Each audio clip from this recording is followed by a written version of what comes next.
जब बाबा साहेब लंदन के अंदर पढ़ते थे, बाबा साहेब एक टाइम खाना खाते थे, और जब आपके मसीहा को भूख लगती थी तो वो दूसरे टाइम एक गिलास ठंडा पानी लेते और उसमें सूखी ब्रेड का टुकड़ा वो खरीद कर लाते थे, जिन्हें दुकानदार सुखाकर एक साइड रखते कि साहब आप स्नान कर लो।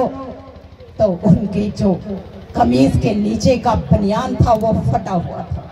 आप जान लो, वैसे ही इन लोगों को नहीं घर में पूजा जाता, वैसे ही इन लोगों के घर में फोटो नहीं लगी।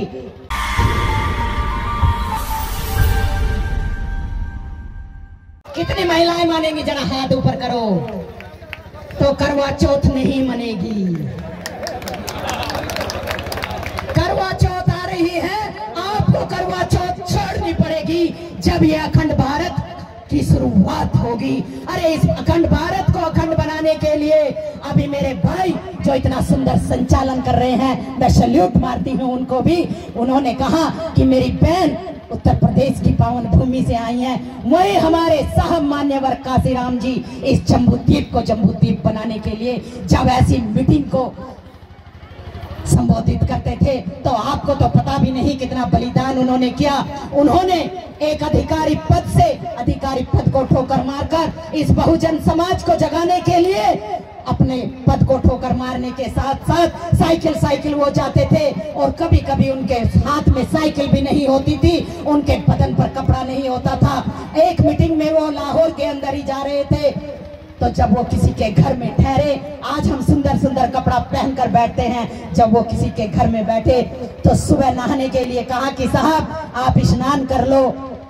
तो उनकी जो कमीज के नीचे का बनियान था वो फटा हुआ था।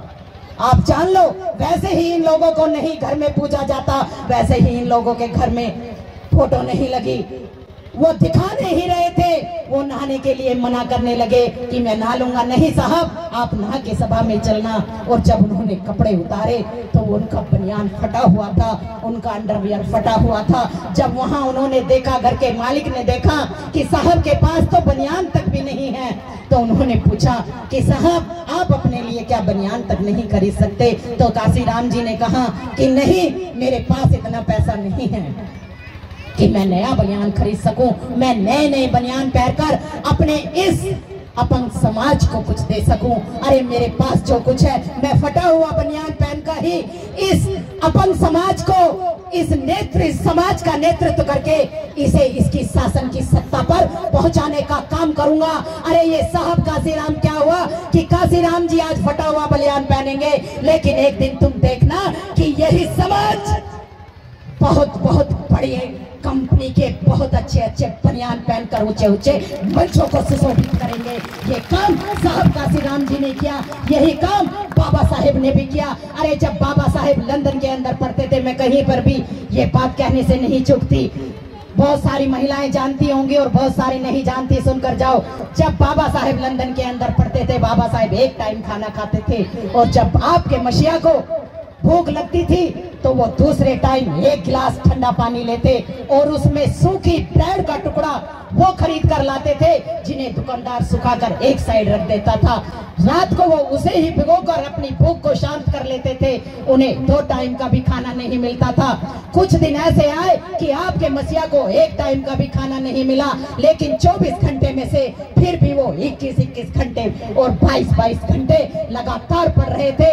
यहाँ तक कि जब बाबा साहेब ने ये संविधान लिखा, जिसके कारण आज आप इस देश के शासक बने हुए हैं, उस संविधान को बाबा साहेब लगातार कई दिनों तक एक हाथ थक जाता था तो दूसरे हाथ से लिखने का काम करते थे। सर्दियों में कुर्सी पर कीले आपके मसीहा ने लगा ली और आंखों का चश्मे का नंबर भी इतना बढ़ गया था कि वो चश्मे से ठीक से देख भी नहीं पाते थे।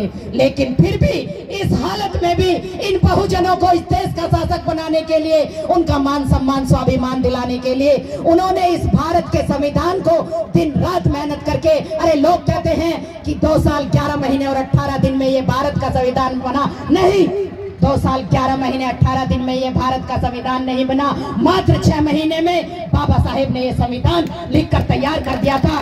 2 साल 11 महीने 18 दिन तो इसलिए लगे कि बाबा साहेब जैसा संविधान बनाना चाहते थे, ऐसा बना नहीं। जैसा काशीराम जी कहते थे, जो जमीन सरकारी है वो जमीन हमारी है। बाबा साहेब भी ऐसा ही चाहते थे। जो जमीन ऐसे ही पड़ी है, जो जमीन बंजर पड़ी है, वो मेरे बहुजनों को दे दो। इस पर ये हल चलाएंगे, इस पर ये खेती करेंगे, उस पर ये खेती करके इस देश के ये शासक बनेंगे। ये भी अपनी भैंस का गाय का दूध पिएंगे, ये भी अपने बच्चों को अच्छे स्कूल में भेजेंगे। लेकिन बहुत सारी बातें बाबा साहेब की नहीं मानी। बाबा साहेब महिलाओं को भी राजनीति में ज्यादा प्रतिनिधित्व दिलाना चाहते थे। बाबा साहेब हमारी अलग से पहचान कराना चाहते थे, लेकिन बहुत सारी बातें वहां मंजूर नहीं हुई। इसलिए बाबा साहेब को 2 साल 11 महीने 18 दिन का टाइम इस संविधान को बनाने के लिए लगा। और इसलिए जब 26 नवंबर 1949 को बाबा साहेब ने संविधान सभा को ये संविधान पूरा करके दिया, और ये संविधान हिंदू धर्म पर नहीं, किसी और धर्म पे नहीं, ये आपके वैज्ञानिक धर्म बौद्ध धर्म के 4 खंभों पर खड़ा है।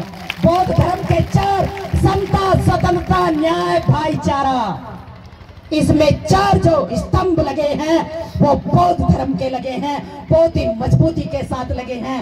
संविधान से पहले अगर एक ब्राह्मण अपराध करता था, अगर एक ब्राह्मण किसी की हत्या करता था तो उसे दंड नहीं मिलता था। लेकिन संविधान के चलते हुए अगर आज कोई ब्राह्मण किसी का मर्डर करता है तो क्या उसे सजा नहीं मिलती? बोलो, अरे बोलो, मिलती है, मिलती है। तो ये ताकत, ये करिश्मा आपके बसिया बाबा साहेब डॉक्टर बी.आर. अम्बेडकर ने करके दिखाया कि ये भारत किसी के बाप की प्रौती नहीं है, ये बहुजनों का भारत है। यहाँ सभी को समता, सभी को न्याय, सभी को भाईचारा चाहिए। और मैं ये कहती हूँ, इस मंच के माध्यम से कहती हूँ कि अगर इस जम्बू द्वीप को जम्बू द्वीप बनाना है तो मेरे मुस्लिम भाइयों से समझौता करो, मेरे ओबीसी भाइयों से समझौता करो, मेरे एसटी भाइयों से समझौता करो, और इस देश की सत्ता पर उन लोगों को भगा डालो। क्योंकि जब तुम राजनीति में जाओगे तो वहां तुम्हारी पावर ज्यादा होगी। अभी जो राजनीति में लोग जा रहे हैं वो गुलाम ज्यादा जा रहे हैं। ये मैं नहीं, ये बाबा साहेब बोलते हैं।